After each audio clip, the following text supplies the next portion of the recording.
Olá, muito boa tarde a todos. Estamos aqui começando mais uma sessão da Brasil Water Week, um evento da ABS, Associação Brasileira de Engenharia Sanitária e Ambiental. A nossa sessão tem o título de Avanços no Reuso de Água, Tecnologias e Políticas para uma Gestão Hídrica Sustentável. Então, eu tenho aqui conosco grandes especialistas. Anabela Rebelo, que é técnica superior do Departamento de Recursos Hídricos da Agência Portuguesa do Ambiente, em Portugal. O Pedro Simon, diretor técnico da Examur, Empresa das Águas de Múrcia, na Espanha, que vão nos brindar aqui com as suas apresentações, para que possamos ter os nossos insights e depois entrar num debate com os debatedores, que são Eduardo Pedrosa, que é gerente de novos negócios da GS Nima Industrial, e vai representar aqui o setor industrial, dar um pouco do seu ponto de vista na questão do reuso na indústria, para alimentar o nosso debate. Depois teremos também a Leonora Amaral, que é professora da Faculdade de Ciências e Tecnologia da Universidade Nova de Lisboa, em Portugal, também para trazer as suas contribuições, nesse caso representando a academia, representando a universidade, e ainda o Marcelo Fonseca, que é diretor-geral do IGAM. O IGAM é um Instituto Mineiro de Gestão de Águas em Minas Gerais, Belo Horizonte, imagino que ele esteja em Belo Horizonte, minha terra, disseram aí carioca, mas eu sou mineira. Passei a maior parte da minha vida no Rio, mas eu sou mineira. Bom, então você que nos acompanha na plataforma pode escolher o idioma da sua preferência para acompanhar a sessão, basta selecionar no botão. Obrigada a todos por aceitarem aqui o nosso convite, palestrantes, debatedores. Obrigada também aos coordenadores que organizaram essa sessão. Obrigada à ABS pelo convite e obrigada a quem nos acompanha, quem nos assiste e que traz aqui também os seus elementos para o debate. Bom, para saber mais sobre os especialistas, acesse a área abaixo desse vídeo. Ao final das apresentações dos nossos convidados, teremos uma rodada de perguntas no chat. E agora, então, eu vou partir já para convidar os nossos palestrantes para que a gente possa aproveitar melhor o nosso tempo. Então, eu gostaria de chamar inicialmente a Anabela Rebelo. Como eu já disse, ela é técnica superior do Departamento de Recursos Hídricos da Agência Portuguesa do Ambiente, em Portugal. Anabela, muitíssimo obrigada. The floor is yours. Está contigo. Obrigada por aceitar nosso convite. Boa tarde a todos, muito boa tarde, Ana. Antes de mais, gostaria imenso de agradecer este convite que me foi dirigido e salutar a ABES pela realização deste evento e vou já começar a compartilhar a minha tela para aumentar, pronto, maximizar, rentabilizar o nosso tempo. Eu vou falar do regulamento da reutilização da água, o regulamento europeu, desenvolvido pela Comissão, pela União Europeia, para promover a reutilização para rega agrícola no espaço comunitário. Pronto. Mas para começar primeiro, se calhar, explicar um bocadinho como é que foi todo, como é que chegamos a este regulamento na Europa. O primeiro set de legislação europeia, em termos de qualidade da água, foi entre o ano 75 e 1980. Estabeleceram umas diretivas que estabeleciam padrões de qualidade baseados nos receptores, eram chamadas as chamadas diretivas das substâncias perigosas, ainda antes da entrada de Portugal e de Espanha na União Europeia. Eram duas diretivas muito, muito ambiciosas para as águas superficiais e águas subterrâneas que pretendiam eliminar dos meios receptores certo tipo de substâncias, nomeadamente algumas sintéticas e outras, tais como tais pesados, mercúrio, os famosos DDT, as dieldrinas, alguns pesticidas, enfim, diretivas muito ambiciosas que tiveram muita dificuldade de aplicação. Seguiu-se depois um segundo conjunto de legislação já suportado em qualidade de descarga, ou seja, os parâmetros de descarga das águas residuais para o meio receptor, e aqui surge a Diretiva das Águas Residuais Urbanas. E pela primeira vez, em 1990, surge a primeira referência à reutilização da água. Esta diretiva, que se aplica basicamente às águas, às hectares das cidades, às águas residuais das cidades, especifica que a água deve ser reutilizada sempre que possível. Porém, isto andou e não foi muito fácil implementar esta prática. Surge, por fim, em 2000, a Diretiva Quadro da Água, uma diretiva muito ambiciosa que estabelece a gestão dos recursos hídricos como um todo. Em 2015 surge então o primeiro plano para a ação da economia circular e a primeira também, aqui outra vez a dizer, a reutilização é um recurso muito importante, mas ainda pouco explorado a nível da União Europeia, e em 2020 então é publicado o Regulamento Europeu para a reutilização da água para a rega agrícola e um novo plano de ação para a economia circular que já especifica mais orientações e uma promoção mais intensiva na reutilização e promovendo já outras práticas como a reutilização para fins industriais. E então, o Regulamento Europeu, ele foi publicado em 5 de junho de 2020, entrou em vigor em 2023, em 26 de junho de 2023, estabelece, como já disse, requisitos mínimos para a rega agrícola, e tem como origem das águas residuais as águas residuais urbanas, ou seja, as águas residuais que têm de dar cumprimentos, estão abrangidas pelo cumprimento daquela diretiva de 1990. E tem uma grande inovação face a toda a legislação da Europa, que é suportada na avaliação do risco e numa abordagem fit for purpose, adequada ao fim que se destina. Este regulamento especifica questões técnicas e elementos-chave para a avaliação do risco, que foram então publicados muito recentemente, portanto, que deveriam ser publicados em atos delegados da Comissão, e muito recentemente foi publicado um regulamento delegado, ou seja, tornou obrigatório como é que deve ser feita a avaliação do risco ao abrigo deste regulamento. Portanto, tornou, ao fim e ao cabo, as regras obrigatórias para os Estados-membros.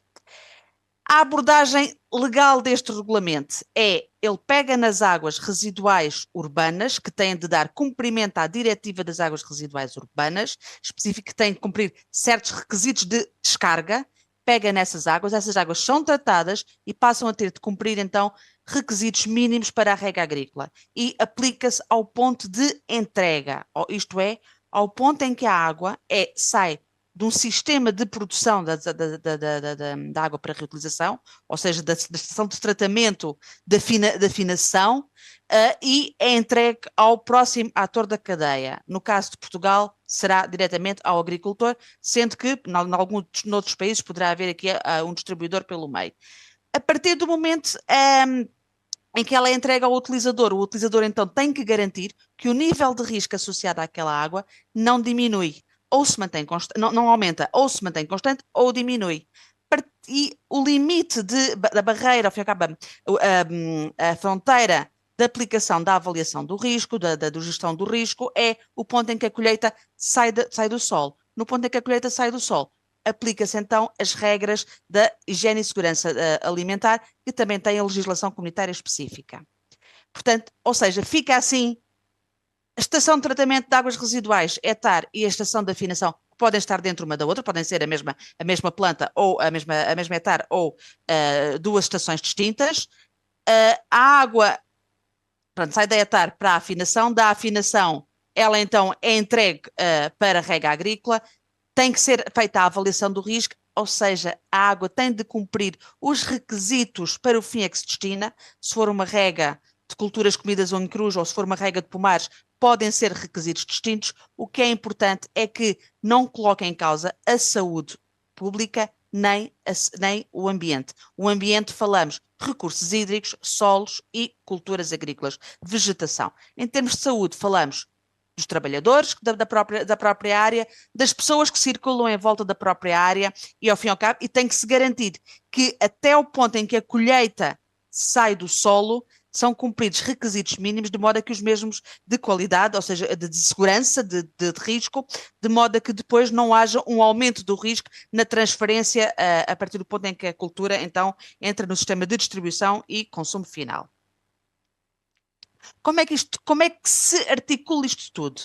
Então, na produção, vamos ter de cumprir classes de qualidade, classes essas que são adequadas ao fim a que se destinam, e temos que ter um plano de gestão do risco no sentido de garantir que aquela estação de tratamento vai cumprir certos requisitos de funcionamento, de modo a que não haja alterações na qualidade da água no ponto de entrega. A partir do ponto de entrega, aplicam-se, o utilizador tem de cumprir o nível do risco, e como é que o pode fazer? Tem de garantir que a água não se degrada. Pode, por efeito, aplicar as chamadas multibarreiras. Ou seja, então a abordagem é esta para assegurar a segurança. É a água que se adequa ao fim a que se destina, sem colocar em causa a saúde e o ambiente, e que para tal é suportada num plano de gestão do risco. E como é que se controla este risco? Nomeadamente do ponto de entrega para a frente, pela aplicação de multibarreiras. Isto é um pouco como comprar um automóvel. Eu posso comprar o melhor Rolls-Royce, mas se eu não souber conduzir, eu vou-me espetar, por assim, como nós dizemos em português. Eu vou estragar tudo. Portanto, eu tenho que garantir que eu sei conduzir, eu sei cumprir o código da estrada, eu percebo os sinais, eu tenho uma condução segura. Portanto, o ponto de entrega, ao fim e ao cabo, é o ponto em que o automóvel sai do stand, e a partir daqui, o condutor, o agricultor, o condutor, tem de garantir que cumpre as regras de modo a não colocar em causa, não aumenta o risco daquela água que está a utilizar. Esta é assim a maneira mais simples de mostrar isto. Ou seja, no ponto de entrega há uma transferência de risco. No ponto de entrega, então, são cumpridas classes de qualidade. As classes de qualidade do regulamento variam de uma classe D, que é de mais baixa qualidade, até uma classe A, e são em função, basicamente, das características da cultura que se quer regar. Se for uma cultura consumida em cru, em que a água contacta com as partes que vão ser consumidas, então eu tenho que ter uma qualidade mais alta. Se for uma cultura que não, portanto, uma cultura, por exemplo, para produção industrial ou para rega florestal, então eu posso utilizar uma classe mais baixa. E tenho de cumprir com a legionela quando há risco de formação de aerossóis. Porém, a partir do momento em que a água sai, cá está, em que se entrega a água, então podem ser aplicadas multibarreiras. Eu posso controlar a qualidade, eu posso combinar a minha qualidade da água com barreiras. Isto significa que eu não preciso, se calhar, ter uma qualidade A, mas eu posso garantir que uma qualidade A, uma qualidade B, que é uma qualidade ligeiramente mais baixa, com uma barreira, e eu consigo garantir que no ponto de aplicação a minha água é segura. Este sistema, basicamente, das multibarreiras é suportado única e simplesmente na premissa de que quanto mais obstáculos eu tenho ao contacto entre a água e a cultura, entre a água e o homem, menor a probabilidade de em termos micro-organismos patogénicos, os mesmos contactarem com o ser humano. Por outro lado, quando eu tenho mais do que uma barreira, a probabilidade de falha de todas, quando comparada só com a existência de uma, que é o caso do tratamento, é sempre muito menor. E isto é o princípio da gestão do risco. Esta questão das multibarreiras, então, ela provém das normas ISO, nomeadamente a série 16075, as partes 1 e 2, que foram as grandes bases da elaboração de todo o regulamento comunitário. O regulamento comunitário, então, estabelece que para a gestão do risco existem um conjunto de 11 elementos-chave. Como é que deve ser feita como é que deve ser elaborado todo o plano de gestão do risco, o que é necessário, desde a descrição do sistema, desde a equipa que tem que ser uma equipa com know-how suficiente para desenvolver este tipo de planos, como é que se identificam as classes de qualidade, como é que se identificam as barreiras a aplicar para lá do ponto de entrega, como é que é feito os planos de monitorização, como é que é mantida a qualidade do sistema, enfim. Para suportar e perceber-se melhor esta avaliação do risco, o JRC, que é um centro de investigação da Comissão Europeia, desenvolveu um guia esse que ao fim e ao cabo depois foi transformado, ou melhor, deu grande suporte ao regulamento delegado que agora foi publicado já este ano e que torna, ao fim e ao cabo, obrigatório cumprir aqueles 11 elementos de gestão do risco. Então, para a gestão do risco, só se consegue gerir aquilo aquilo que se conhece, aquilo que se consegue medir. Então primeiro é necessário quantificar o risco. Para isso faz-se uma avaliação. Essa avaliação, de acordo com o regulamento europeu, podem ser aplicadas a modelos quantitativos, qualitativos ou semi-quantitativos. O anexo 2 do regulamento obriga a que haja uma avaliação do risco cuidadosa, e o ato delegado define que a norma ISO 24226 é uma das referências para a avaliação do risco, sendo que esta ISO propõe um modelo qualitativo que facilmente pode ser transformado num modelo semi-quantitativo. Os maiores perigos, porque começamos sempre por identificar numa avaliação do risco, primeiro temos que saber qual é o perigo. Os perigos podem ser os micro-organismos patogénicos, os compostos tóxicos, os genes de resistência microbiana. Também temos de ter em conta os parâmetros agronómicos por causa dos solos e da vegetação, os compostos de preocupação emergente e também os agroquímicos que podem ser utilizados nas próprias culturas e que podem potenciar certo tipo de riscos quando combinados com as próprias águas para reutilização. Em termos de exposição, saúde, são definidas 3 vias: ingestão, inalação e absorção dérmica, enquanto para o ambiente, essencialmente falamos de recursos hídricos superficiais, subterrâneos, solos, desculpem aqui está um erro em inglês, e culturas. O anexo 2 estabelece que deve ser feita alguma avaliação,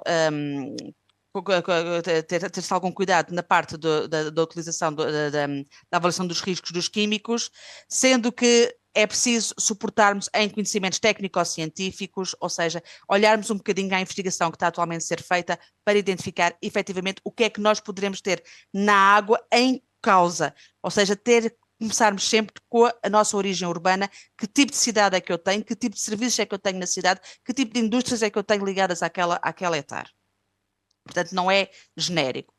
A avaliação de risco quantitativa, ela deve ser utilizada quando há dados suficientes e ela requer muitos dados específicos. É um modelo de avaliação que é muito bom para responder a questões muito específicas.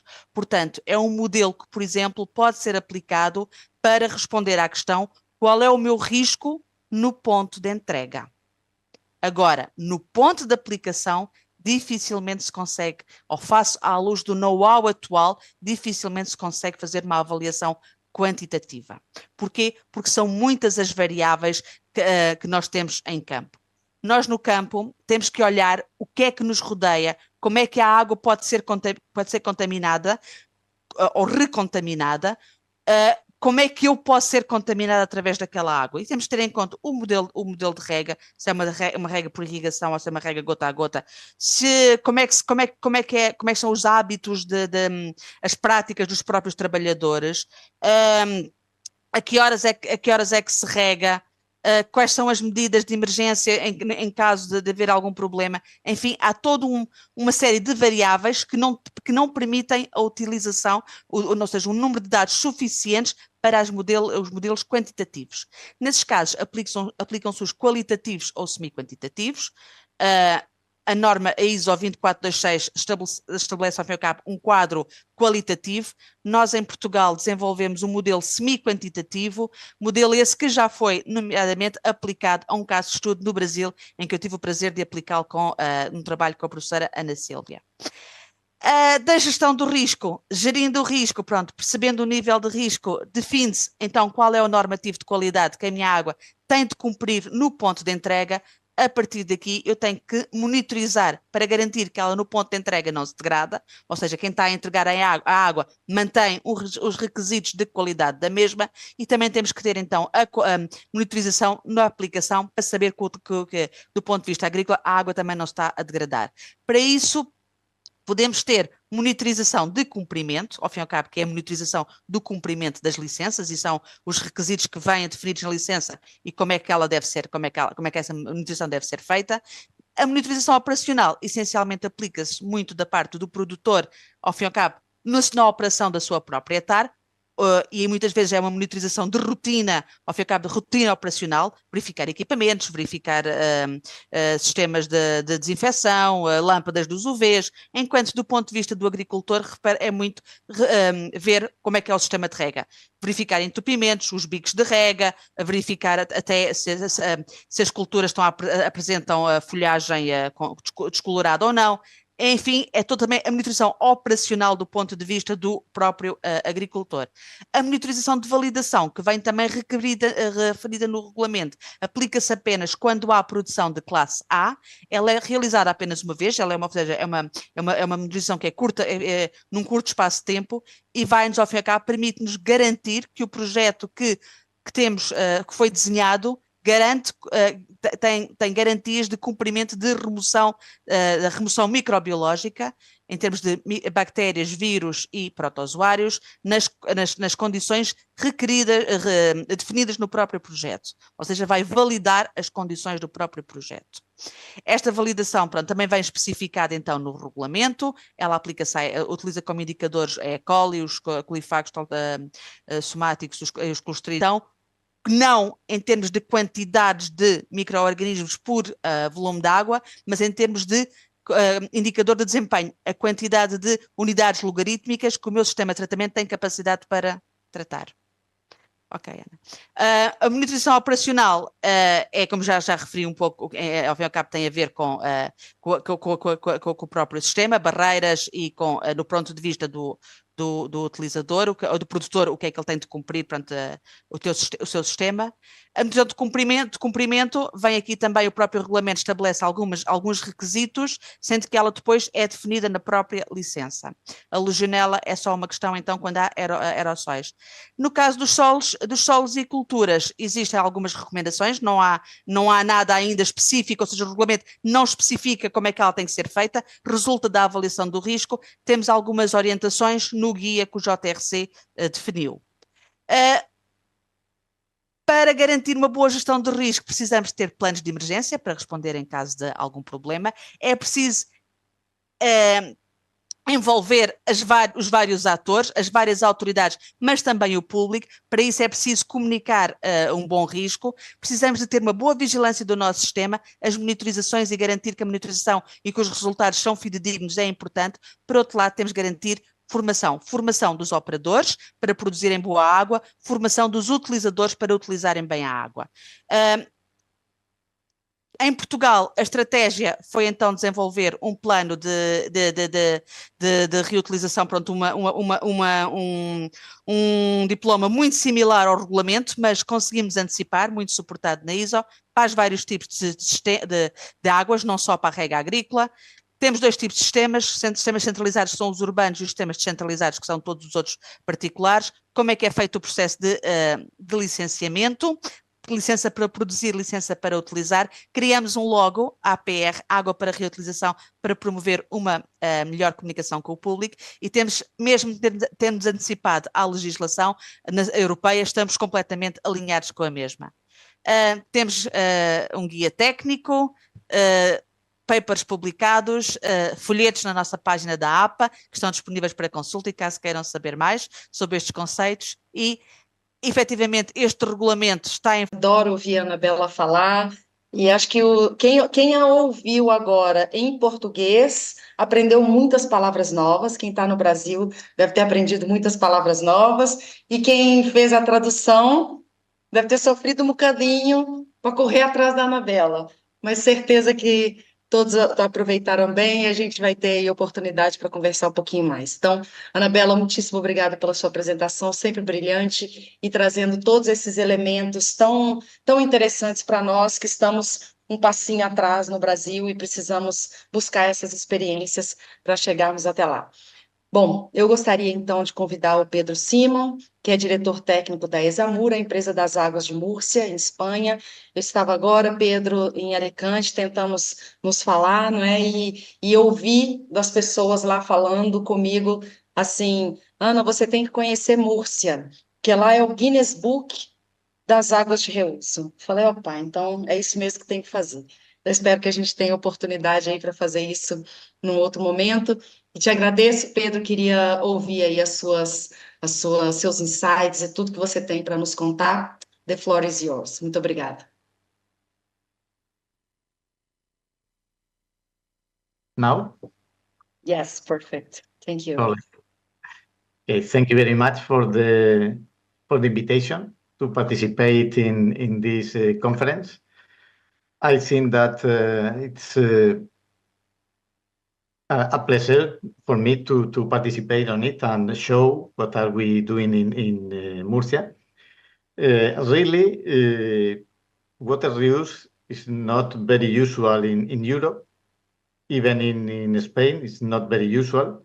And perhaps Murcia is an exception. And I would like in my presentation to highlight which is the different points that make that we reuse the water in our region. Well, Murcia is there in the southeast of Spain, and as you can see, it's the driest region in Europe. And the average rainfall that we have is around 350 millimeters per year.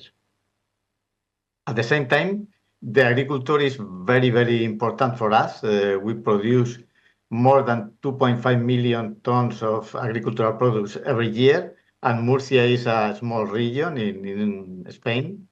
Some figures of Murcia we can see here. We are 1.5 million of inhabitants, although in summer we get around 2 million of inhabitants by the tourism. The surface of the region is around 11,000. Peço desculpas, Pedro. I'm sorry. Are you sharing your screen? Yes. Because we are.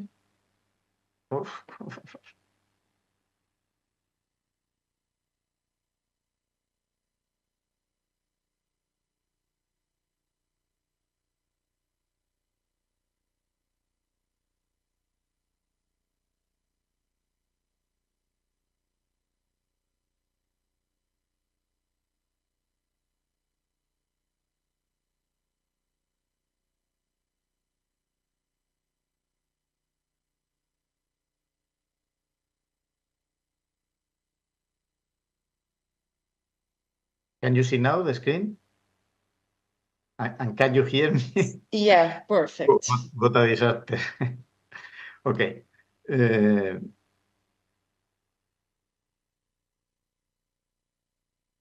Well, then I start again. This is where is Murcia? Murcia is in the southeast of Spain, and the average rainfall that we have is very low, 350 millimeters per year, and at the same time, it's a agricultural region in which we produce more than 2.5 million tons of agricultural products every year. Then some figures about Murcia. We are 1.5 million of inhabitants. The surface of the region is more than 11,000 square kilometers. We have 100 wastewater treatment plants. All the population is served by wastewater treatment, and the water that we treat every year is around 120 cubic hectometers per year. Well, in this slide, we can see the water reuse in the percentage in the different regions of Spain, in which we can see that the average that we have in the whole country is around 10% of the treated water, and Murcia is an exception because we reuse more than 91% of this treated water, and the rest of the regions have a percentage lower. Why? But it's something that is changing because many countries that they think that or they thought that they are not going to need this water, now they need it. For example, France, for example, Germany, many countries that some years ago they have enough water, now they don't have, because I suppose the climate change. This other point is very relevant in my point of view. It's necessary a political will. Why? Because wastewater treatment is something related with the municipalities, and the farmers are not related usually with them. Then it's very, very relevant to make a link between them. And then organization or any bodies that link this interest, the interest of reclaimed water users, facilities operators, and also with the water sources responsible body, is very, very important to develop the water reuse. Of course, if we want to reuse the water, we need reclamation facilities to be able to do that, and they are sufficient to do that. And also, it's not enough we have these facilities. We need also to make a very strong control of this treatment. Why? Because reuse the water is a responsibility. We can have a big problem if we have any mistake. Then it's very, very relevant, a very, very strict control of the treatments and the quality of the reclaimed water. And the last point, and for me, one of the most important points, the confidence. If the users and the consumers don't have confidence in this water, in the product that we have irrigated with reclaimed water, it's impossible that it will be developed. Then it's very relevant to get this confidence. Okay, political will. In Murcia, we have a regional law for wastewater that comes from 2000, and then it was decided by the politician that water reuse is a key interest point for the region. And all the wastewater treatment plants that were designed after that have reclamation plants. Which bodies are related with the water reclamation in Murcia? ESAMUR is my company, it's a regional public company that links with the municipalities, reclaimed water users. Mainly they are irrigator association. We have very strong irrigator association, and this is another relevant point, I think. And also, we manage the reclamation facilities. And in the other hand, the Confederación Hidrográfica del Segura is the basin authority, and they are in charge of water resource. Then, between ESAMUR and Confederación Hidrográfica del Segura, we make the agreement to be able to reuse this water. Well, perhaps not all the people that is looking at this presentation knows how is a tertiary treatment. Well, firstly, needs to get improve the quality of the water that we have received of the secondary treatment. Then we have several treatments in which we are going specifically to reduce the solids in the water and improve the transmitters of the water. Then we have firstly a physicochemical process, after we have a lamellar settlement, and after we have filtration. We have many different types of filtration because we have many facilities in Murcia. After that, the water is prepared to be disinfected. That is the second part of the reclamation plant. Usually we use UV systems in the most of our plants. Also, we can use chlorine compounds on other oxidants as ozone. And we have a lot of membranes. Have, for example, 10 MBRs in the 100 plant that we have. And this is a very, very effective system also to disinfect the water. Well, thirdly, as Annabella has said, we have to comply with this new regulation. And as she has said, there are different categories of reclaimed water referred to use and irrigation system. Well, the requirements are stricter, much more strict than the previous requirement that we have in our previous regulation in Spain. Now, you have seen that the new regulation asks for 10 of E. coli for irrigation of lettuces, for example, and it's almost drinking water. But more complicated than that is the validation of the treatments. Why? Because to remove bacteria is relatively easy. but to remove viruses and protozoa is more complicated. We need a treatment more strong, and it's the point in which we are going to spend more money in our plans to upgrade.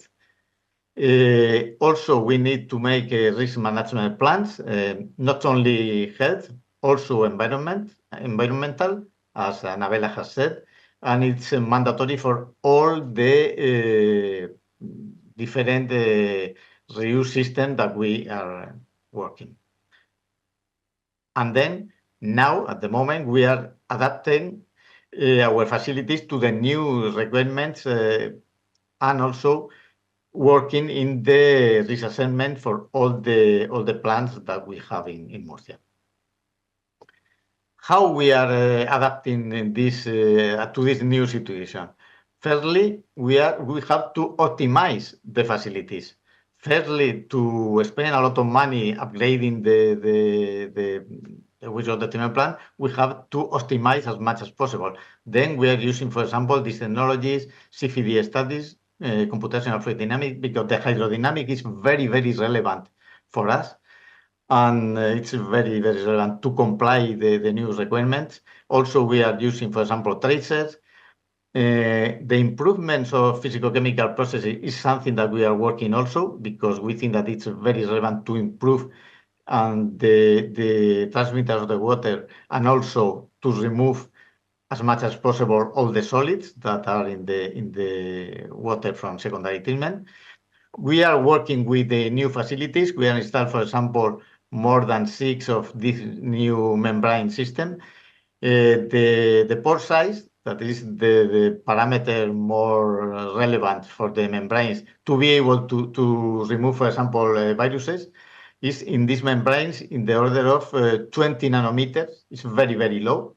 If we take into account that the viruses, the smallest viruses, the size is around 30 nanometers, they are very, very effective to remove these microorganisms.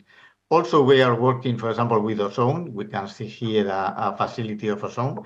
And it's very, very relevant for 2 points. One point is because it's improved a lot the transmitter of the water. Then we can get, with a dosage not very high of UV system, a very good disinfection.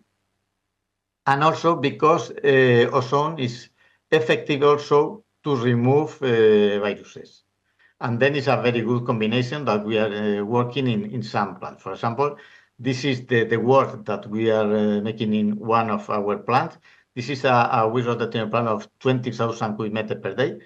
And the cost of the upgrading to comply the new requirements is in the order of 2 million euros. And we have to install, for example, ozone to improve the transmittance and also increase the dosage of UV. Well, it's expensive, but it's necessary to comply these new requirements. And also the control, of course, it's very, very, very crucial to make a very, very strong maintenance. Also, to install many other control system online to detect as soon as possible any problem in the water and to stop the problem. And also we are working with the system to detect E. coli online. They are not too much effective. I would prefer that they were more effective, but we are working with it and also with fluximeter to be able to detect as soon as possible any problem in the water. Confidence, we have said that it's crucial because if not, the users are not going to use this reclaiming water. Transparency, we show our facilities to the farmers, to any people that are interested on it. To Murcia come people from many countries of Europe and South America, many other places. For example, we can see here to a group of the European Union, in which is Anabela. And this is very relevant also because this is a visit of the technical director of a central of a commercial chain of fruits and vegetables. And they came to Murcia to see what we are doing with the water, because they don't want to have any problem with the products that Murcia exports to other countries. And for example, we make also conference to show to the people what we are doing, the technologies that we are using, the results that we are getting. And also, for the confidence, we need to increase the research. The research is something crucial for us. We make research for many aspects of the wastewater treatment, not only for the water reuse, but if we focus on water reuse, for example, we have a greenhouse in one of our wastewater treatment plants in which we make a lot of tests about microbiology, about emerging compounds. We have made several large-scale risk assessments since many years ago, and we have been studying since 5 years ago in some crops what's happening with the emerging compounds, in which we are studying what happens in the wastewater treatment plant. We know that we remove a lot of them, but not all of them. We are studying what happens in the soil, because it's very relevant to know if it is increasing with the time. And we are studying what happens with the crops. It's very, very relevant to study the effects. Why?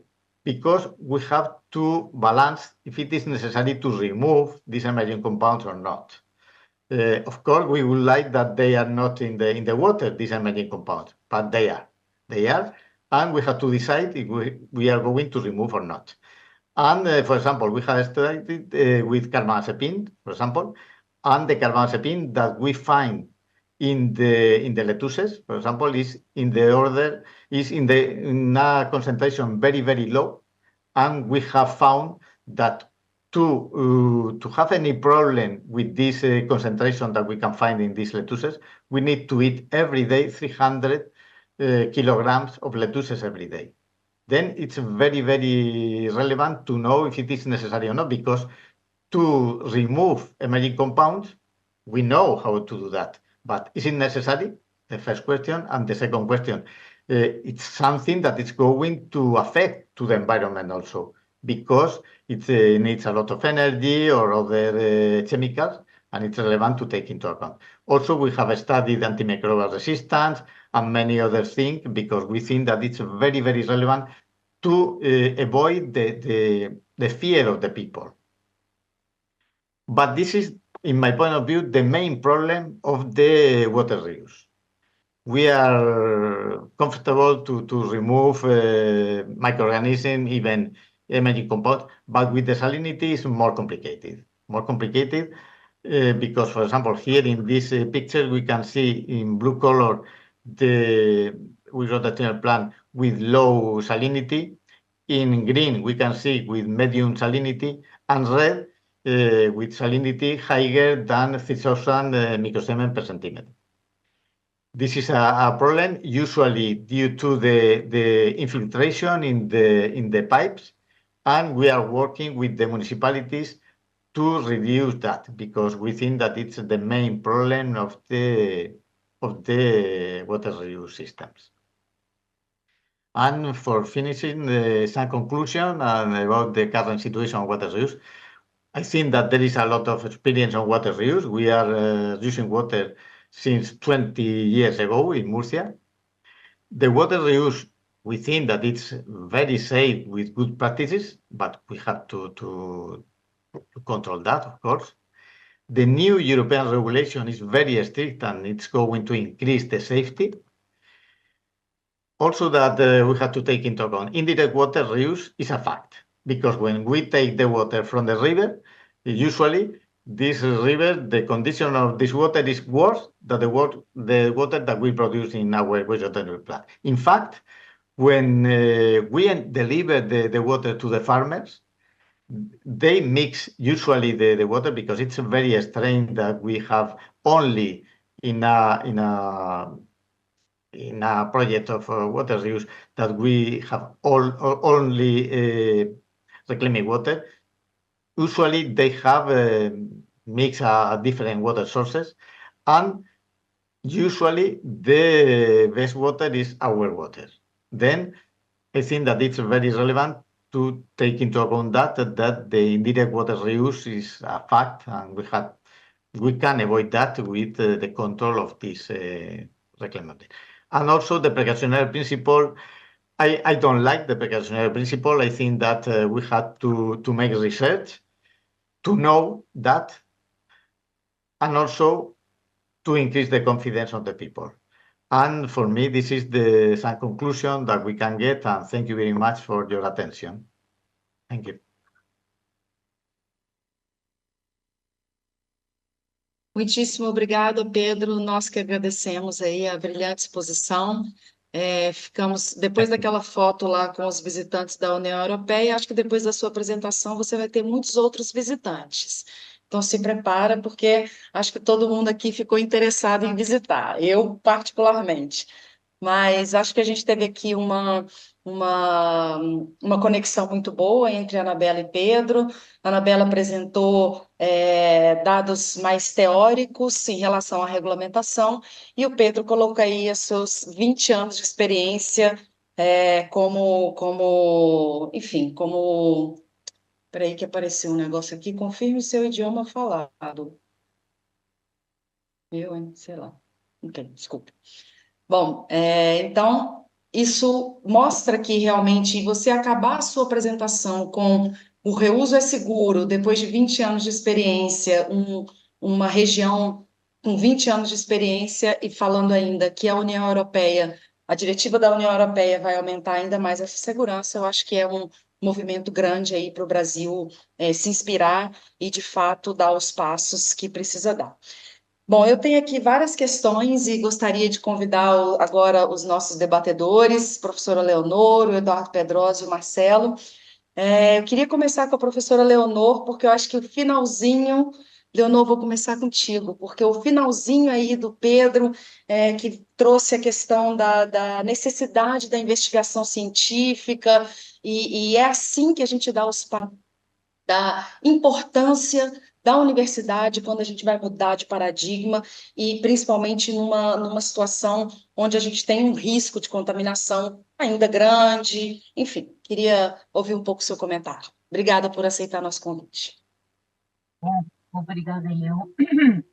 Eu queria, de qualquer maneira, começar por agradecer à ABES, aos coordenadores dos temas desta Brazil Water Week, porque eu acho que, de facto, são muito felizes, toda a organização, todo o programa, enfim, dá vontade de uma pessoa se colar na tela, né, e ficar aqui ouvindo várias vezes. Já pensei apresentar como justificação para faltar. Mas, de qualquer maneira, mais do que isso, pronto, queria agradecer também aqui à minha amiga, a professora Ana Silvia Santos, que me convidou, que é uma fonte imensa de inspiração no que diz respeito às matérias de saneamento e, sobretudo, enfim, aos temas do ciclo urbano da água e, em especial, ao tema do reuso, porque acredita de tal maneira nele que, no fundo, foi a fundadora do Instituto do Reuso da Água e é a sua atual diretora, portanto, ninguém melhor para estar aqui assim a moderar este painel, enfim, e eu muito agradeço ter-se lembrado de facto de mim. Agradeço também a intervenção dos palestrantes, tanto a Anabela Rebelo, enfim, que vamos nos cruzando aí em algumas iniciativas aqui em Portugal, e, portanto, do Pedro, eu tenho uma vantagem que eu moro a 5 minutos do aeroporto, eu chego primeiro. Tá bom? Pronto. E, portanto, por enquanto, mesmo sem um novo aeroporto de Lisboa, eu serei o primeiro a chegar, porque eu estou muito curiosa, de facto. Bom, aos meus colegas Eduardo e Marcelo, também, enfim, muito prazer por os ter aqui e encontrar, e porque estas redes de conhecimento, partilha, eu acho que é aí que todos nós evoluímos, que conseguimos, de facto, progredir. Enfim, aprendi, mesmo aprendi muito, tenho, claro, que assim, algumas dúvidas, mas não vou aqui fugir aqui um pouco à pergunta da Ana Sílvia. E, efetivamente, enfim, eu considero um privilégio estar aqui assim. Eu tenho 40 e alguns anos de ensino na universidade, não é? Portanto, eu, quando se fala mais ou menos em dinossauros, em fósseis, eu apareço sempre associada ao conceito de, tanto de engenheira sanitarista em Portugal. Muitos, felizmente, a classe é uma classe muito reconhecida aqui em Portugal, os nossos formandos, e não só em Portugal, mesmo também a nível internacional. É um grande orgulho, tanto ter estado presente na formação dessa vastidão de alunos que efetivamente fizeram a diferença naquilo que eram os conceitos e aquilo que é hoje, tudo aquilo que nós temos com os níveis de atendimento que temos, pelo menos aqui assim em Portugal, e todos nós, enfim, felizmente, temos água em casa e temos saneamento. E, efetivamente, é uma mudança muito grande, não é? Enfim, eu gostaria de dizer que também fiquei muito satisfeita por ver que estava num tema que tem a ver com a economia circular, porque eu de facto acho que não há nada na natureza mais circular do que a água. A gente fala do ciclo da água e, portanto, eu acho que nós temos que olhar para este ciclo e não olhar apenas para a circunferência exterior, mas ver todo o tecido que está lá dentro e, portanto, ser capaz de o tratar como um todo. Aquilo que é gerado dentro do próprio ciclo da água ou do ciclo urbano da água e sermos capazes de integrar. E eu acho que, nesse sentido, a reutilização é uma das vertentes possíveis e terá que ser encarada por todos os motivos, pelas alterações climáticas, pela escassez da água, pelos problemas da qualidade, mas, acima de tudo, até pela gestão daquilo que são os recursos, não é? E, portanto, eu acho que aqui em Portugal, nós, do ponto de vista de regulamentos, em Portugal, na Europa, a Espanha tem a mesma situação que nós temos regulamentos que, neste momento, nos dão, pelo menos, muita da confiança de que o Pedro falava, para podermos avançar. Dão-nos confiança, dão-nos equidade e justiça naquilo que é o reconhecimento do recurso da água reutilizada e aquilo que também, de alguma maneira, normaliza o seu uso, a competição, a oferta, a procura. Eu, enfim, adiantando já um pouco, eu penso que aqui em Portugal o grande problema está no valor da água, no valor e o quem paga, pronto. Mas já vou voltar aqui um bocadito à investigação. Eu acho que, de facto, procuraram a universidade, neste caso a Nova, e depois juntámos, fomos buscar o Instituto Superior de Agronomia, porque são um possível utilizador final, tudo o que se prende com a agricultura, juntar precisamente essas competências e essas valências para, no fundo, trabalharmos naquilo que foi, por exemplo, um estudo de diagnóstico e implementação para o aumento do consumo da água mais. Água mais é a marca da água para reutilização das águas do Tejo Atlântico. E, portanto, nós, de facto, trabalhamos ao longo de 1 ano e meio, fizemos um estudo que eu penso que Pedro não disse agora, mas eu já tive a oportunidade de o ouvir noutras palestras, até no YouTube, que uma das coisas que nós temos que fazer, que eu penso que eles tenham feito há 20 anos, é fazer o diagnóstico. Qual é a situação das infraestruturas, das hectares, em português, ou hectares, não é no Brasil. Portanto, fazer o diagnóstico, quais são as que estão a cumprir ou não estão, e aquilo que nós tentámos fazer foi toda uma metodologia para dizer aonde é que nós íamos investir para fazermos saltos de aumento de reutilização. E Portugal, tal como Espanha, enfim, Espanha é muito maior, não vamos dizer quanto, pronto. Mas Portugal, tão pequenino, mas tem 943 quilómetros de costa. Costa Atlântica. E esta costa põe-nos problemas de quê? Que muita da população se situa no litoral, junto, precisamente, ao mar, e, portanto, a agricultura, muitas vezes, é uma atividade que se faz longe das zonas litorais.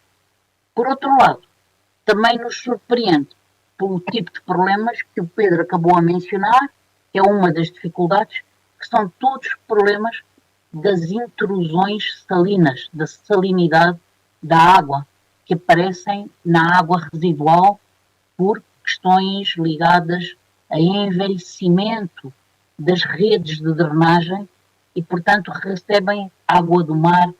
Portanto, muitas vezes há estações que nós, em termos também, mais uma vez, de investigação, já fizemos estudos em que nas marés, na maré mais alta, no pico de maré, há instantaneamente o que entra na estação de tratamento é 50% de água do mar. 50%. E, portanto, isto, às vezes, com todo o prejuízo do sistema biológico que está ajusante. E, portanto, nós tivemos que desenvolver investigação para ver como controlar, mitigar essas intrusões salinas no que era a recuperação de energia, no que eram os problemas da decantação, enfim. Esta investigação pode ser feita, como foi feita esta, para aumentar a quantidade, implementar o aumento do rio da água. Nós identificamos 7 instalações, que tinham uma proximidade de zonas agrícolas e que se poderia fazer um match entre o que era a procura e a demanda de água residual tratada. Enfim, poderemos depois falar um pouco mais, porque eu, de facto, acho que, para além de todos estes aspectos, e os aspectos todos dos compostos, da segurança, tudo isso é, de facto, verdade, e eu acho que já há muito conhecimento que precisa de ser transmitido, publicado, e que para pôr em cima da mesa, verdadeiramente, quais são os problemas para darmos os próximos passos, tanto mais que a nova diretiva das águas residuais, que está para ser implementada, para sair, para ter caráter obrigatório, vai obrigar, pelo menos em Portugal, a muitas obras, muito upgrade de estações de tratamento. E que esse upgrade seja feito com princípios de circularidade, de economia circular, acima de tudo. Eu termino já. Ana, mas eu gostava de saber, de pôr aqui assim uma comparação. Em muitas coisas, nós tendemos para ter objetivos de neutralidade carbónica, objetivos de eficiência energética.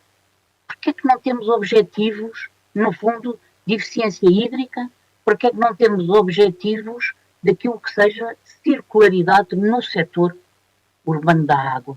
E, portanto, é preciso trazer essa componente, porque foi possível, aqui em Portugal, seduzir os consumidores para os carros, para a mobilidade elétrica.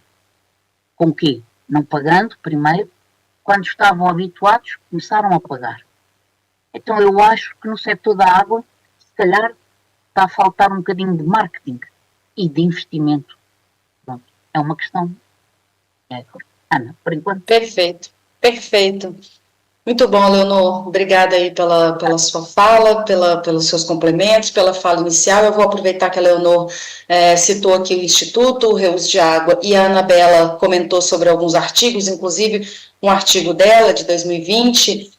Se vocês quiserem entrar lá no nosso site, do Instituto Reuso de Água, reusodeagua.org, tem lá um espaço que tem vários artigos científicos, inclusive esse artigo da Anabela, que ela citou, e outros também, inclusive outro que ela também é coautora.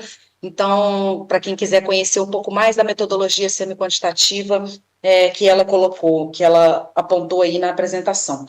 E sobre o marketing, aí, Leonora, é uma conversa que eu e Eduardo, a gente vem tendo há algum tempo, né, Eduardo?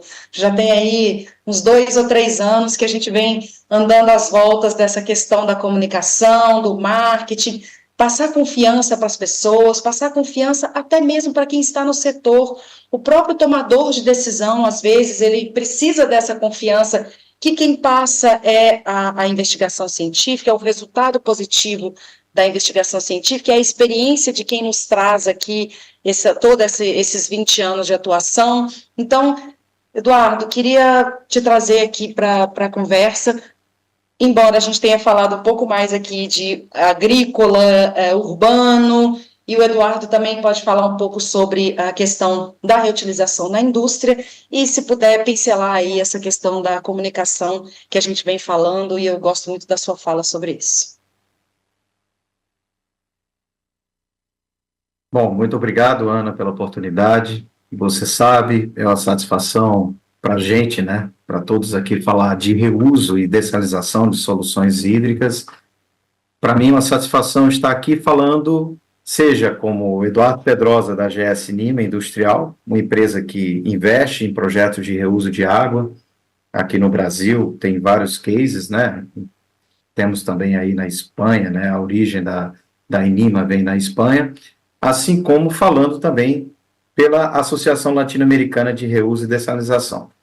E quando você fala um pouquinho de contextualizar a questão industrial, eu queria comentar que até tem colegas europeus que o Brasil, em termos de indústria, apenas a indústria brasileira consome a água que Portugal e Espanha consomem somados.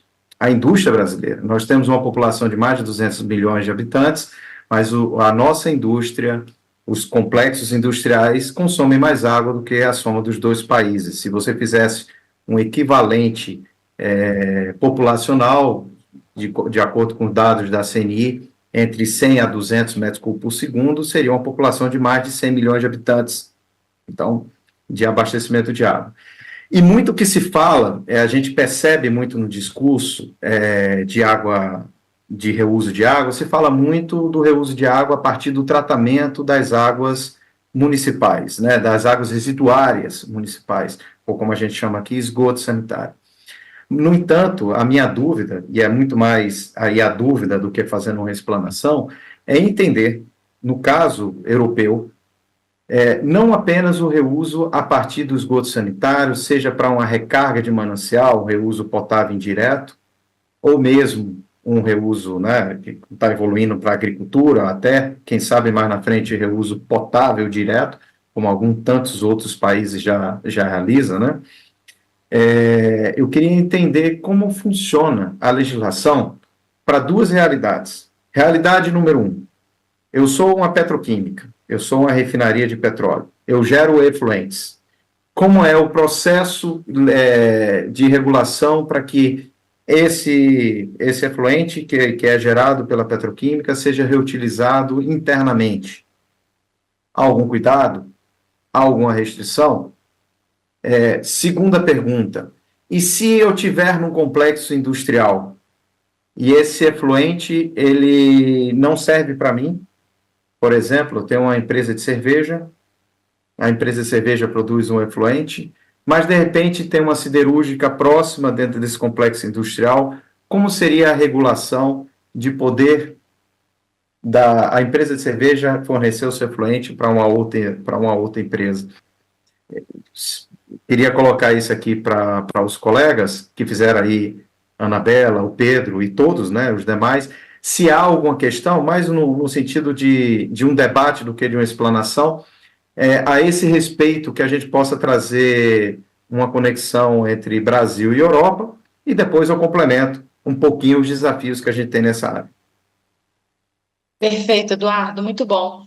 Eu queria chamar então a Anabela e Pedro, se quiserem se manifestar aí. Só pediria que a gente tentasse falar aí 5 minutos cada um, para a gente ainda fazer mais uma rodada, e eu ainda tenho 2 perguntas do chat para colocar aqui para vocês. Ok, então eu posso começar, Ana. Efetivamente, esta questão é muito interessante.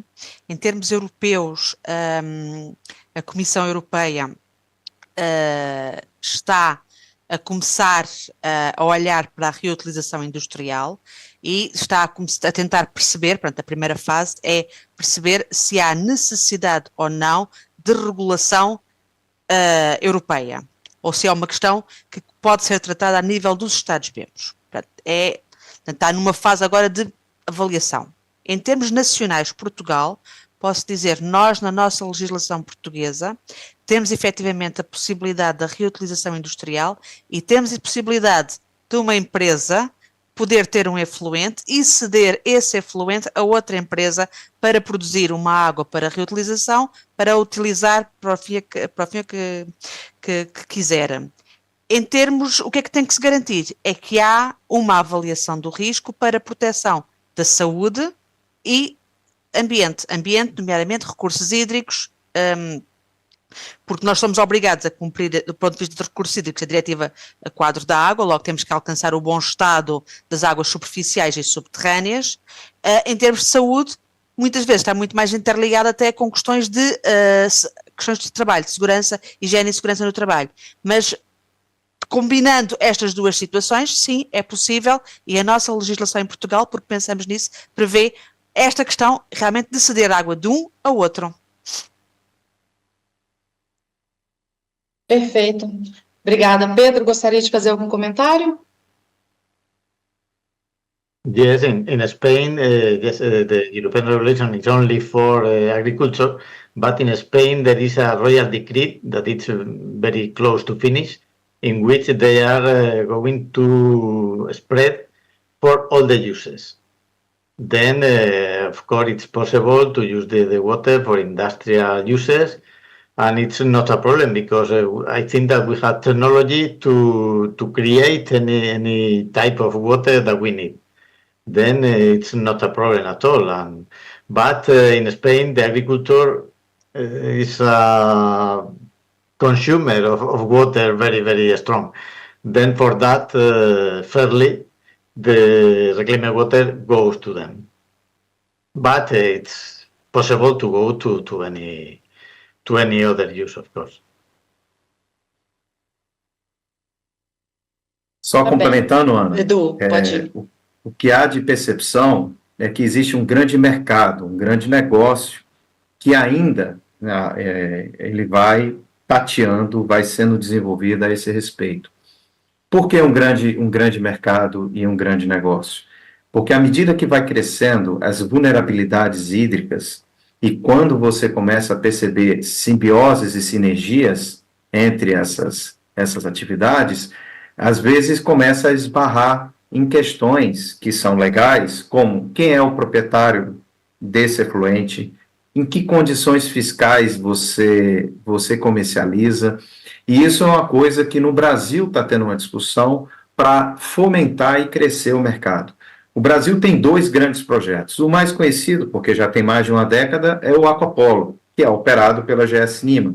Tem uma capacidade de 1.000 litros por segundo, opera ali com 600 litros por segundo. Mas, mais recentemente, também há um outro grande projeto em Vitória, em que se trata o esgoto da cidade para produzir água para uma siderúrgica, ambos tratando efluente de sanitário. Mas existem diversos outros cases que são menos em termos de proporção de tratamento de efluente dentro do próprio ciclo industrial e diversos outros cases até de simbiose de um efluente indo para o outro. Mas há um aspecto que dificulta do ponto de vista regulatório, que dificulta do ponto de vista de mercado e que pode fomentar muito a solução e mitigar as vulnerabilidades hídricas no mundo como um todo, né?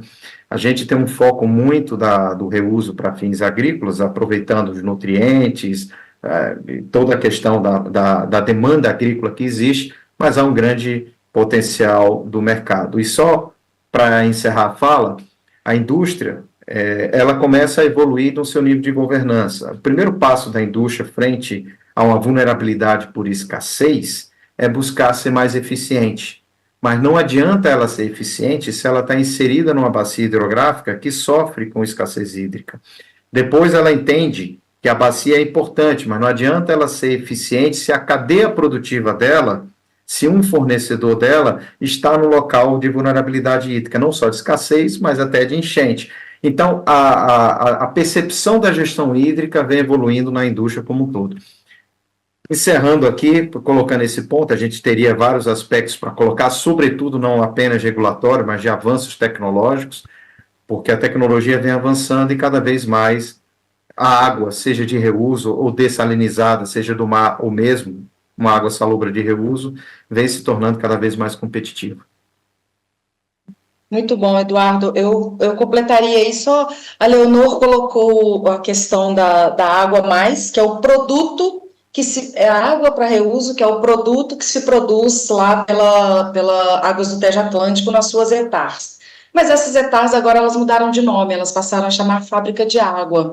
Então, talvez se a gente está falando aqui também de que a própria ETAR ou a própria dessalinizadora, se a gente enxergar isso como um processo industrial, que não deixa de ser um processo industrial, em que a matéria-prima ou é um efluente tratado, ou é uma água do mar, ou uma água salobra, que passa por um processo onde se produz uma água de qualidade para diferentes fins, né? Então, a gente colocaria tudo aí no mesmo bonde do processo industrial, inclusive a própria estação de tratamento que produz essa água.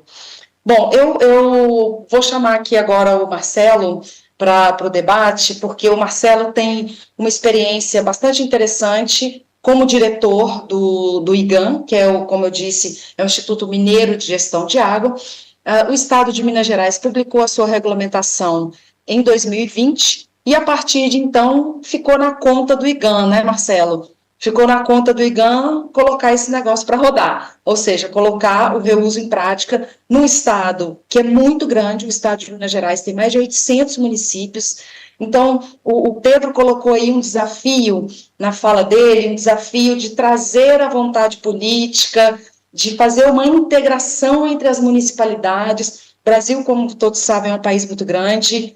Temos ainda abaixo do nível federal, o nível subfederal, que considera os estados, ainda abaixo os municípios, ou seja, essa integração, eu acho que ela acaba se tornando até um pouco mais complexa, e aí acho que o Marcelo tem uma experiência interessante para nos colocar sobre a aplicação da regulamentação no estado de Minas Gerais, todo esse desafio de fazer essa integração, e ainda mais um detalhe que eu gostaria de que você colocasse na sua fala, que o Pedro também colocou que depois que saiu a diretiva da União Europeia, a Espanha estava com padrões menos restritivos, ou seja, a União Europeia restringiu. Caso a gente ainda tenha uma regulamentação a nível nacional no Brasil, como é que ficaria o estado de Minas Gerais? Ou seja, conta um pouco aí da sua experiência para a gente, Marcelo, por favor. Obrigada aí por aceitar. Eu que agradeço, né? Boa tarde a todos. O que a gente vê aqui em Minas, né, é que a gente já trouxe muito dessa experiência, em especial da academia, para esse processo, né? Toda a construção dessa norma aqui do Estado de Minas Gerais, ela contou com a participação da academia para nos dar isso que foi colocado aqui em diversos momentos, né? O critério técnico e também atrair a aceitação da população para aquela norma, porque não adianta eu ter uma norma que ela vai ficar aqui sem aplicação. E a gente ainda fica muito nesse ponto, Ana. A gente ainda está tendo, né, uma baixa adesão ao processo de reuso no Estado, né? E aí eu vejo sobre dois aspectos. Acho que internamente, Eduardo, como você colocou, se a indústria ela já tem hoje um uso muito eficiente da água, que dentro do próprio pátio ele já tem ali uma recirculação em diversos momentos. Então, assim, ali tem um reuso interno, mas a gente não consegue captar isso como órgão regulador. Eu não sei efetivamente quanto de água bruta está deixando de ser utilizada em função dessa gestão mais eficiente da água dentro das empresas. Agora, pelo lado externo, a gente tem aqui em Minas, né, a realidade do país inteiro, uma grande demanda do setor agrícola para irrigação. E ainda tem uma distância, né? Eu acho que a norma que nós temos hoje, ela está muito ainda focada na gestão de recursos hídricos, traz um pouco da questão sanitária, mas ainda não teve uma aceitação da cadeia como um todo. A gente se pergunta, né? Por que você não vai fazer reuso? Eu não sei se o sistema de vigilância sanitária vai aceitar o meu produto, né? E essa experiência da União Europeia, seja de Portugal, seja da Espanha, é muito nesse sentido. Você já tem uma aceitação, tem ali uma garantia, uma gestão de risco para que aquela água possa ser utilizada. Então, assim, eu, como órgão regulador da parte específica de água, muitas vezes eu já fiz a minha parte e agora eu tenho que trazer os meus pares para esse processo. Como trazer a agência reguladora de saneamento, que é quem cuida da qualidade desse efluente de uma estação, para garantir que aquele efluente vai atender os padrões para alguém que vai consumir aquela água.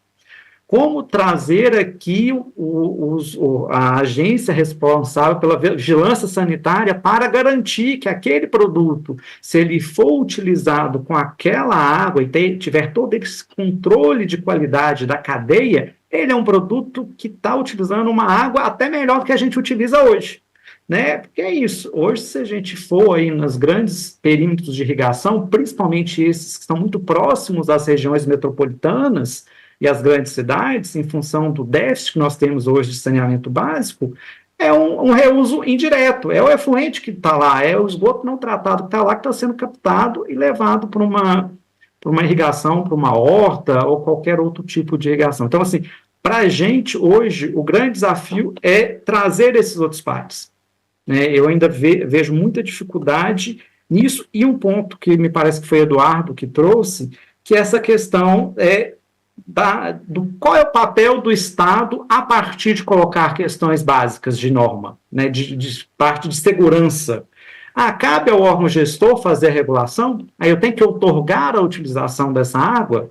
É uma das questões que ainda resta em muitas discussões aqui, porque hoje essa água, quando você faz o balanço hídrico de uma bacia, o efluente que retorna ao corpo hídrico é uma recarga indireta daquele corpo hídrico. Na medida que eu tiro ele 100%, eu não vou ter retorno nenhum para aquela bacia, isso também vai comprometer, de alguma forma, todo o balanço hídrico daquela bacia. Então, assim, eu acho que ainda falta, dentro do sistema de governança brasileiro, a definição clara de alguns papéis para que o fomento ao reuso, ele é muito bom, vai reduzir a demanda de uma água bruta, mas ele também vai tirar um pouco da água que lá a jusante está sendo utilizada. Então, assim, acho que ainda falta a regulação, e acho que talvez nesse ponto a gente precise de uma regulação em caráter federal, para trazer essas regras mais amplas. Eu acho que não cabe,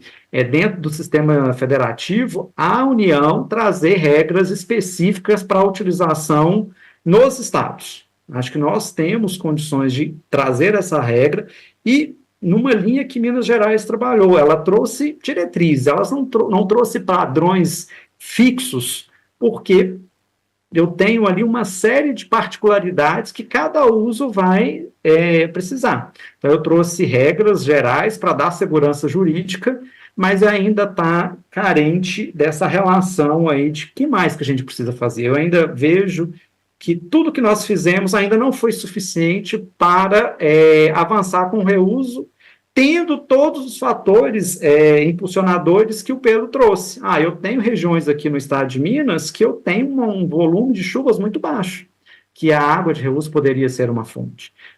A questão do valor, né, ainda também, hoje, é muito mais barato utilizar uma água bruta, né, lá do manancial, do que uma água de reuso.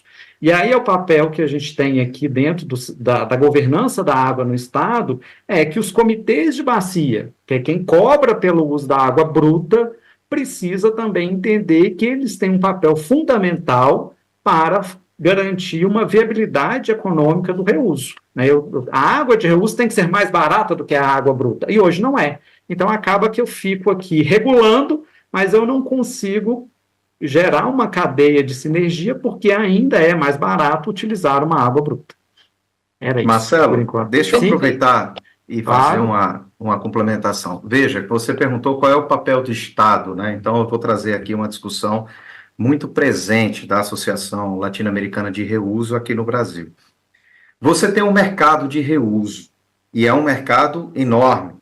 Só que, às vezes, falta essa regulação para favorecer o mercado. Vou citar um exemplo. Você é um industrial, está passando um esgoto não tratado numa rede coletora em frente a essa indústria. Essa indústria poderia acessar esse esgoto, fazer o tratamento desse esgoto e fazer reuso. Como é que é o mecanismo para que ela possa fazer essa abordagem? Não existe. Vai numa negociação muito ali próxima à concessionária, que a concessionária muitas vezes está em outra prioridade. A prioridade dela é universalizar o saneamento.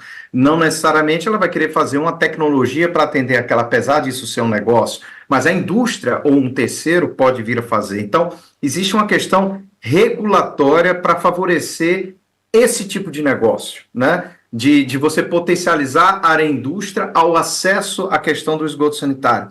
A ArcelorMittal e a Cesan inovaram no Brasil, fazendo a primeira concorrência pública na Bolsa de Valores de reuso de água. E isso foi bem interessante, foi uma concorrência que a gente participou junto a outras empresas, acabou tendo êxito, mas quantas outras poderão vir? Então, isso é uma questão importante. E não só do esgoto sanitário, como eu falei, entre empresas. A principal ferramenta de gestão hídrica é a outorga. E a outorga ela vai ser alterada diante desse reuso. Então, você tem que fazer a gestão a partir disso. Por isso que eu entendo que tem um papel importante do Estado. Outra questão que é importante política pública é o enquadramento fiscal. O Brasil tem uma carga tributária sobre água reciclada, né, que a água a água que sofre o tratamento para você ter o reuso, maior do que se você fizesse um poço e fornecesse água. Então, tem uma questão fiscal, tem uma questão de mercado, tem uma questão também de risco de demanda. Você faz uma infraestrutura para garantir um reuso e depois aquela demanda naquele local não tem. Então, você tem que ter cuidado em relação a isso. E uma coisa muito importante que foi colocada, quando a gente fala de regular para fomentar o mercado, aspectos fiscais, não é regular especificações, sobretudo na indústria. A gente tem que ter muito cuidado de uma regulação restritiva e inadequada, que ao invés de fomentar o reuso, vai acabar atrapalhando o reuso. Então, é esses pontinhos que eu queria colocar, Perfeito. que eu acho que a gente tem que evoluir como regulatório no Brasil. Ótimo, Eduardo. Não à toa ele é gestor de novos negócios, né? Ele está aqui colocando exatamente a questão do negócio, que é o olhar que devemos ter de fato, né? É um mercado enorme que se abre aqui. Infelizmente, a gente só tem mais 5 minutos. Eu acho que a gente poderia ficar aqui a tarde inteira conversando sobre isso, vários insights e essas diferentes perspectivas do mesmo tema, cada um aí com os seus interesses, com a sua atuação específica, mas eu tenho que começar a partir para o final. Então, eu tenho aqui 2 perguntas, uma delas eu mesma vou responder, que é a lei da regulamentação em questão será disponibilizada. Isso veio quando a Anabela estava apresentando, então é muito fácil encontrar na internet a diretiva 741 da União Europeia, que é de 2020, e o Decreto-Lei 119 de 2019, que é o decreto de Portugal. Então, são 2 legislações muito fáceis de serem encontradas. A segunda pergunta, que acho que vai aí é da Sanepar, do Jefferson, que vai aí para a Anabela e Pedro. Eu gostaria de saber se vocês têm políticas de captação de água de chuva em residências para a utilização de serviços domésticos. Ele diz que onde ele mora tem uma casa com 5 pessoas e gasta em média 5.000 litros por mês. Antes desse sistema, ele gastava em média 12.000 litros. Isso porque essa reservação de água de chuva serve só para lavar roupa. Eu queria que fosse bem quickly, porque eu queria dar mais uma rodadinha final aqui, para cada um fazer mais algum comentário final, e a gente só tem mais 4 minutos. Okay, relativamente a Portugal, o novo plano, eu pensar para 2030, não sei agora estou-me a tentar lembrar o que é que a sigla quer dizer e não me recordo. Mas foi publicado, foi acabado um plano de ação que estabelece a possibilidade de recolha dessas águas. Mas é apenas um plano de ação, portanto, ou seja, regulamentado não há nada. Em termos legislativos, não há nada, está assim num plano de ação. A sigla, Leonor. Leonor lembrou a sigla? É o plano estratégico, é um plano estratégico. Muito bem, está ótimo. Pedro, algum comentário sobre a reservação de água de chuva na Espanha?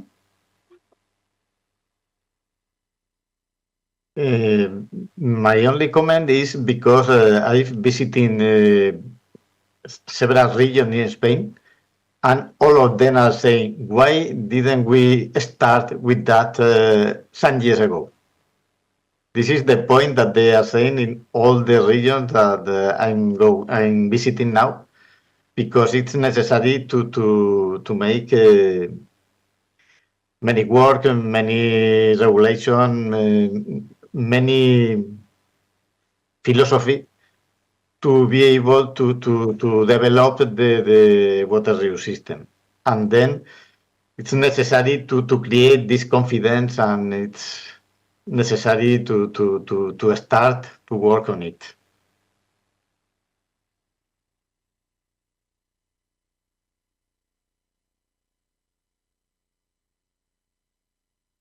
Perfeito, totally agree. Nós temos 2 minutos somente, vou passar uma rodada final. Leonor, Eduardo e Marcelo, nessa ordem, por favor. Eu tenho uma dúvida que ficou do Pedro, que é quem é que pagou a adaptação das instalações para otimização, como o Pedro falou, e outra coisa, como é que armazenam? Porque na investigação que nós fizemos, uma dificuldade é o armazenamento. Pronto, tinha essa curiosidade. Pronto, quanto ao resto... Então, eu pediria ao Pedro que respondesse e, se puder, já deixar a sua mensagem final, por gentileza.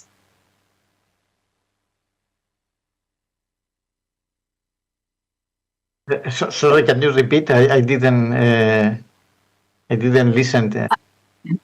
I was wondering who paid for the transformation for the optimization of wastewater treatment facilities when you had to implement it to a level to allow the reuse. Está falhando um pouco a Leonor, mas eu acho que ela disse sobre a reservação, que a questão da reserva... Diz. Duas coisas. Quem se pagou... pronto, é isso.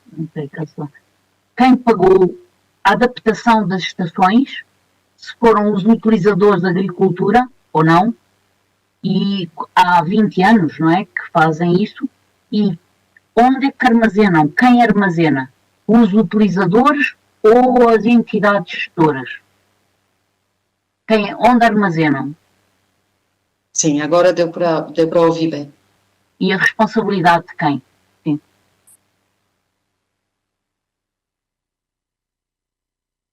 Temos praticamente 30 segundos. The storage of the water, the reclaimed water? Yeah. Yes, the responsibility is usually we deliver the water to the Irrigators Association. I don't know if in all the countries it's the same, but here they are very, very strong bodies, and then we are technically very strong. And usually we deliver the water to them, and they storage this reclaimed water, and after they deliver the water to the final users. Okay. And the responsibilities are the...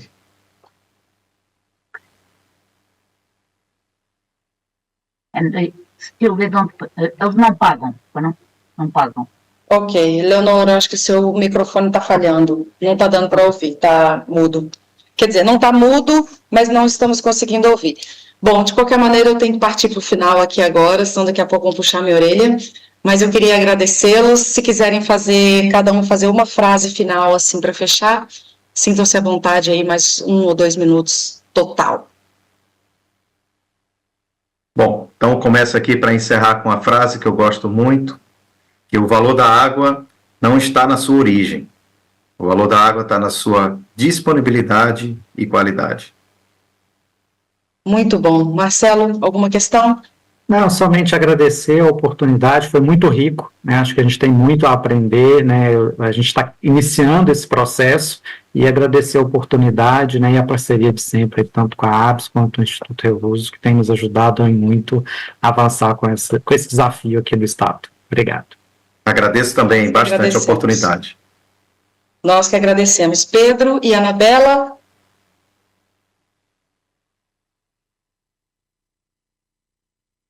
Muito obrigada pela oportunidade. É assim, se há uma frase, nós vivemos sem quase tudo, mas não vivemos sem água. A água é, de todos os nossos recursos, a água é o mais precioso. Muito obrigada e muito boa tarde, e muito obrigada pelo convite. Pedro? Thank you very much for the invitation, of course. And I only have to say that for us, water reuse is something natural. We are doing that every day, and for us, it's not something strange. Then I think that it's very easy, and there isn't bad reclaimed water. It's only water with a appropriate treatment. But we can get anything that we need. And thank you for Muito the bem. invitation. Muito bem. Pessoal, muito obrigada a todos vocês, agradeço, realmente foi riquíssimo, ficaríamos aqui por horas, mas temos que encerrar. Um grande abraço e amanhã a sessão começa às 9 horas da manhã, Brasil Water Week continua até, acho que até o final da semana, não é? Então é isso, um abraço a todos, muito obrigada e até a próxima. Obrigado. Tchau, tchau. Até mais. Tchau, tchau.